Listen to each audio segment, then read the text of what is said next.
beautiful morning on the island of Sodor. As Oliver made his way along the branch line, the sun shone and he felt happy. Then, up ahead, he saw a workman waving a red flag. "What's wrong?" "Oh, nothing, Major. We're just making sure the line's in good order, that's all." "Ah, that'll be the permanent way department," he smiled. "They've done a good job on those new rails." Next to Oliver was a small yellow crane. He looked very crabby. "Nice day for it, isn't it?" Oliver chirped. "Not in the slightest sunshine," the crane answered back. "It's this rotten seaside that's the problem." Oliver was bewildered. "But the seaside is a sparkly wonderland. You should brighten up." "Nonsense," he snorted. "People leave their rubbish on the sand and someone else has to come and clear it up." "That's true, but we cranes," he went on, "are very efficient and quite independent. We don't have to rely on others to clear up our mess." Then Oliver was allowed to leave. Efficient indeed. What a joke. Oliver met Duck at the next station and told him about the crane. "Well, that'll be Digby. He grumbles quite a lot, doesn't he?" "I wouldn't say he grumbles. He just goes about his job in a different way to us," he laughed. "Well, I can see that. He's quite all right once you get to know him," Duck advised. Oliver puffed away dismissively. Over the next few days, the weather changed for the worse. It became very windy, too windy for a day on the beach.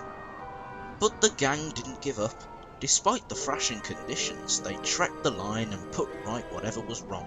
They knew it was a job that had to be done. One day, the gang were at one of the passing loops near the middle station. They had replaced the fence by the line, and were now enjoying a chat in the guard's van. "Not a good day for an ice cream," one worker laughed. "Yeah, it is. If you want the salty kind, free of charge." Digby had worked hard all morning. "Stupid sand," he spluttered. "No chance of me having a good rest today if this keeps up." The howling wind had made a nearby signal very weak, but the gang hadn't noticed this. Digby could hear it creaking. "Well, that's not good. I hope the gang see to it before..." But then it happened.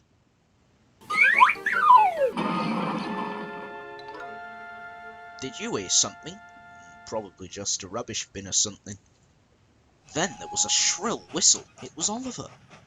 "There's a signal on the line," Digby cried.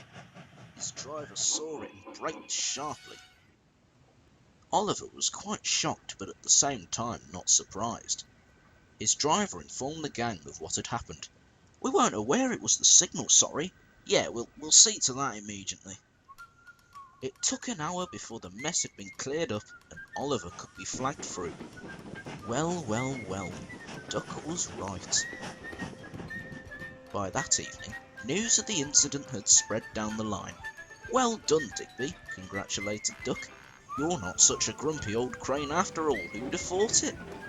"All I did was save a signal from being destroyed," Digby smiled bashfully. "That's right, but it shows you're quite thoughtful of us and the branch, and I'm sorry I didn't realise it until now." The signal was repaired the next day, and services resumed as normal. Oliver is now good friends with Digby, and always whistles a greeting when he passes him, and Digby always calls "good day" in return. At your reach, at the beach, is a larky, sparkly wonderland. Watch the sun, catch the spray, There's a million rainbows in blue.